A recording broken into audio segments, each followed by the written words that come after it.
मार्च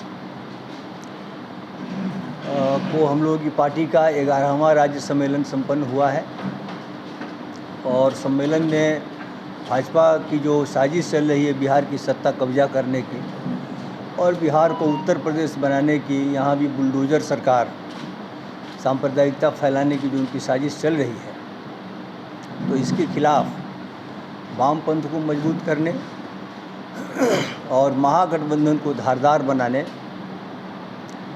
का जो मुख्य नारा था, इसको सम्मेलन ने पारित किया और इसी के इर्द गिर्द समूची कार्रवाइयाँ करना तय किया गया।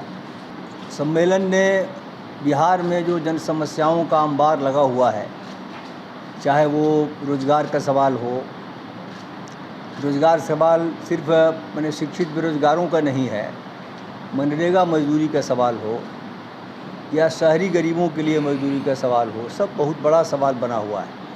अभी सरकार ने मनरेगा मजदूरी को रिवाइज़ नहीं किया, न्यूनतम मजदूरी को रिवाइज़ किया है। मनरेगा मजदूरी 198 रुपया है, जबकि न्यूनतम मजदूरी 318 रुपया है। सरकार ने साथ ही साथ यह भी कहा है कि अगर कोई न्यूनतम मजदूरी नहीं देगा तो उसको 1 महीने की जेल हो सकती है और आर्थिक जुर्माना भी हो सकता है। अब सरकार को ये बताना चाहिए कि सरकार खुद न्यूनतम मजदूरी नहीं दे रही है मनरेगा मजदूरों को, तो किस पर केस किया जाए और कौन जेल जाएंगे। उसी तरह से किस ज़माने से 400-500 रुपया वृद्धा पेंशन, विधवा पेंशन, विकलांग पेंशन चल रहा है, आज के ज़माने में जितनी महंगाई बढ़ गई है, इसको 3000 रुपया करने की मांग है। और जिस तरह की अर्थव्यवस्था है यहाँ पर संकट में पूरे देश में, तो उसमें मनरेगा मजदूरी भी बढ़ाने की ज़रूरत है, 500 कम से कम करने की ज़रूरत है। काम का जो दिन है वो 100 के बदले 200 दिन किया जाना चाहिए। ये सारे सवाल हैं रोज़गार से जुड़े हुए, गरीबों के रोज़गार और जो शिक्षित बेरोज़गार हैं। इन तमाम सवालों पर हम लोग आंदोलन करने का फ़ैसला लिए हैं। बिहार एक कृषि प्रधान देश है, राज्य है, लेकिन यहाँ हम देखते हैं कि बाढ़ और सुखाड़ ये दोनों ही समस्या एक साथ रहती है। अब एक जल जमाव नई समस्या यहाँ बन गई है। जिस ढंग से मूर्खतापूर्ण ढंग से और बहुत ही अविवेकपूर्ण ढंग से जिस तरह से सड़कें बनाई गई हैं, बांध बनाए जा रहे हैं, तो पानी का जो नेचुरल फ्लो था वो घट गया है और शहर और देहात दोनों जगह बड़ा बड़ा इलाका जल जमाव का बन रहा है और खेती बुरी तरह प्रभावित हो रही है। इसीलिए सिंचाई का सवाल, जो न्यूनतम जो समर्थन मूल्य है, वह भी एक बहुत बड़ा सवाल है। बिहार के किसान काफ़ी उत्पादन कर रहे हैं, लेकिन उनके धान की बिक्री, गेहूं की बिक्री नहीं होती। इस बार जो धान की बिक्री हुई, हम सभी जानते हैं कि उसका सरकार ने खुद कहा कि 60% जो खरीद है वो बटाईदारों का है। ये बटाईदारों के नाम पर खरीदा गया ये धान है। ये समूचा भ्रष्टाचार का मामला है। उनका धान नहीं खरीदा गया है, उनके नाम पर ही खरीदा गया धान है। तो इस तरह से MSP का सवाल, ये देख लीजिए कि जो मकई उगाने वाले हैं, कितना महंगा कॉर्नफ्लेक्स मिलता है 100 ग्राम का, कितना दाम है, लेकिन उनका 900-1000 में 1 क्विंटल माने निजी कंपनियां खरीदती हैं, सरकार नहीं उनका खरीदती।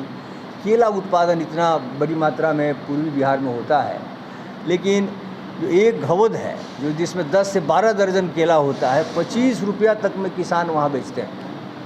और यहाँ हम लोग देख लीजिए कि 100 रुपये दर्जन तक ये केला बिकता है। ये बहुत बड़ी लूट है।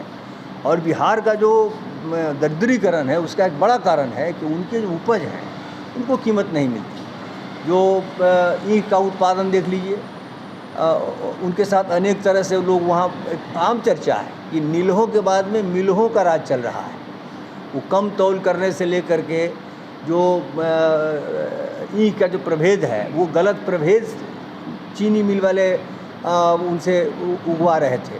इस बार जो है यहाँ विधानसभा में सवाल उठाया गया, तो सरकार ने जो साउथ इंडिया का जो प्रभेद है, जो वहाँ की ज़मीन के लिए उपयुक्त है, उनको यहाँ पर उगवाया जा रहा था। उसको हम लोगों ने ही लड़ करके उसको पीछे हटवाया है, तो उनको उचित कीमत नहीं मिलती, बकाया पता नहीं कितने दिनों तक रहता है। वहाँ भी जल जमाव की वजह से भारी क्षति होती है, उनको मुआवजा नहीं मिलता। इस तरह से किसानों का जो सवाल है बहुत बड़ा सवाल है।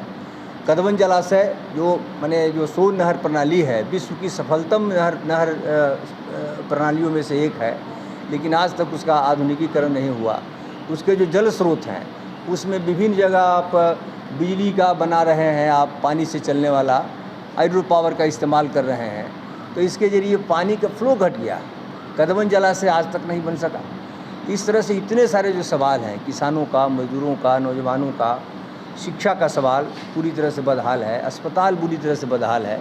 अस्पताल में अभी कल परसों कैग की रिपोर्ट आई है कि किस तरह से अब बुरी हालत है। बड़ा अजीब लोगों ने आंकड़ा दिया है, मैंने कुछ 5-6 ज़िलों का कैग ने खुद से जांच किया और उन्होंने पाया पटना, हाजीपुर, बिहार शरीफ, जहानाबाद और मधेपुरा 5 ज़िलों का जिला अस्पताल का अध्ययन उन्होंने किया और पाया कि दवाइयाँ जो है 80% नहीं है वहाँ, जो डॉक्टर हैं वो 60% औसत नहीं है, जो पैरामेडिक हैं वो 74 से 92% नहीं है और नर्स जो है 9 से 84% नहीं है, विशेषज्ञ नहीं है, आईसीयू कहीं नहीं है, एक आधा अधूरा आईसीयू जहानाबाद में उन्होंने पाया। उस तरह से मतलब जैसे पटना का अस्पताल में जहाँ 1280 बेड होना चाहिए था, सिर्फ 100 बेड है, 92% बेड की कमी है। तो पूरी जो है चिकित्सा व्यवस्था नष्ट है। उनका कहना है कि कोई भी अस्पताल नहीं है जो महामारी का कोई इलाज करने की क्षमता रखता है। कहीं ब्लड बैंक नहीं है, कहीं आईसीयू नहीं है, तो ऑपरेशन भी नहीं होगा। तमाम पेशेंट को आप ऊपर भेजते रहते हैं। इस तरह से ये बहुत सारे सवाल हैं। इन तमाम सवालों पर हमारे सम्मेलन में चर्चा हुई और इस पर एक जोरदार आंदोलन चलाने का हम लोगों ने वहाँ से फैसला किया है। इस बार राज्य सम्मेलन में 97 सदस्यीय राज्य कमेटी बनी है, बड़ी कमेटी बनी है। इसमें पुरानी जो कमेटी थी उसमें से 60 लोग हैं और 37 नए साथियों को हम लोगों ने शामिल किया है। इसमें छात्र नौजवान पृष्ठभूमि से महिलाओं की अच्छी संख्या है, जो ग्रास रूट वर्कर हैं हमारे, उनको हम लोगों ने कमेटी में लाया है।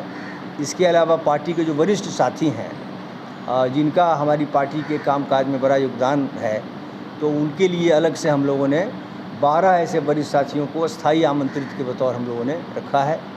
अभी एक सिलसिला पार्टी का प्रखंड सम्मेलन और जिला सम्मेलनों का पूरे राज्य में हम चलाएंगे, वो हम नहीं कर सके। इसके साथ साथ पार्टी सदस्यता करीब 1 लाख हमारी अभी है, इसको दुगना करने का हम लोगों ने लक्ष्य रखा है। कम्युनिस्ट पार्टी जन संगठनों की तरह नहीं, मैंने हम लोग सदस्यता बनाते हैं। जो गांव के, समाज के जो अगुआ तत्व हैं, आगे बढ़े हुए लोग हैं, उन्हीं को लेकर हम पार्टी बनाते हैं और शेष लोगों को जो जनता की श्रेणी में हैं उनको हम जन संगठनों में रखते हैं। तो ये मिस कॉल वाली पार्टी हम नहीं बनाते, मिस कॉल वाली पार्टी के हम समर्थक नहीं हैं। तो सदस्यता 2 लाख करने का हम लोगों ने फैसला लिया है। पार्टी पत्र पत्रिका का भी जिस तरह से आज माहौल बना हुआ है, सही सूचना नीचे तक नहीं पहुंचती, तो विभिन्न किस्म की पत्रिका हमारी पार्टी निकालती है।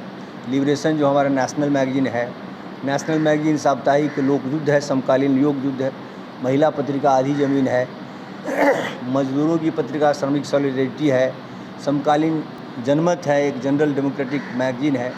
तो इसका एक व्यापक जो है गांव-गांव तक हम पत्रिका पहुंचाने का भी हम लोगों ने लक्ष्य रखा है। इस तरह से जो सम्मेलन था, करीब 800 प्रतिनिधियों का ये सम्मेलन था और अभी तक का सबसे बड़ा ये राज्य सम्मेलन हम लोगों का था। ये काफ़ी सफल रहा है और वहाँ से काफ़ी मैंने उत्साहित होकर के काफ़ी जोश खरोश के साथ लोग आए हैं और हम उम्मीद करते हैं कि आने वाले समय में बिहार में ज़ोरदार आंदोलन हम करेंगे और भाजपा की जो साजिश है बिहार को सांप्रदायिकता में डुबोने की, इसको भी एक दमन का राज्य बनाने की, इसको निश्चित रूप से हम लोग मिलजुल करके मुकाबला करेंगे। दूसरी बात कहनी है कि अभी तो विधानसभा सत्र ख़त्म हुआ, बहुत ही जेन्युइन सवाल जो लॉ एंड ऑर्डर का सवाल है, कानून व्यवस्था का सवाल है, जिसमें कि खुद जदयू के राज्य के उपाध्यक्ष मारे जा रहे हैं, उनके कार्यकर्ता की समस्तीपुर में मॉब लिंचिंग हो रही है, मुखिया को मारा जा रहा है, मुखिया महिला को मैंने मार करके उनको लटका दिया जा रहा है ना। मधेपुरा में हम लोगों ने देखा किस तरह से एक जो है मैंने ततमा जाति की महिला है, उन पर चरित्रहीनता का आरोप लगा करके गरम रॉड से उनकी पिटाई की गई। तो बहुत सारे ऐसे मुद्दे हैं, रोज़ घटना घट रही है। यही कल परसों यहाँ पटना सिटी में उनको दुकान से निकाल करके महज 1000 रुपया रंगदारी नहीं देने से उनको एकदम भगत सिंह चौक पर ला करके 4 गोलियां मारी गई, कई लोग और घायल हो गए। तो ये जो बहुत बड़ा सवाल था, हम लोगों ने इसको उठाना चाहा कि इस पर बात करिए। लेकिन सरकार ने बात करना मुनासिब नहीं समझा और हमारे विधायकों को मार्शल आउट कर दिया। ये सिर्फ सरकार का तानाशाही रवैया भर नहीं है, बल्कि जो जन समस्याएं हैं, है ना, उनसे भागने की ये सरकार की पूरी तरह से कोशिश है। तो हम लोग इसको भागने नहीं देंगे।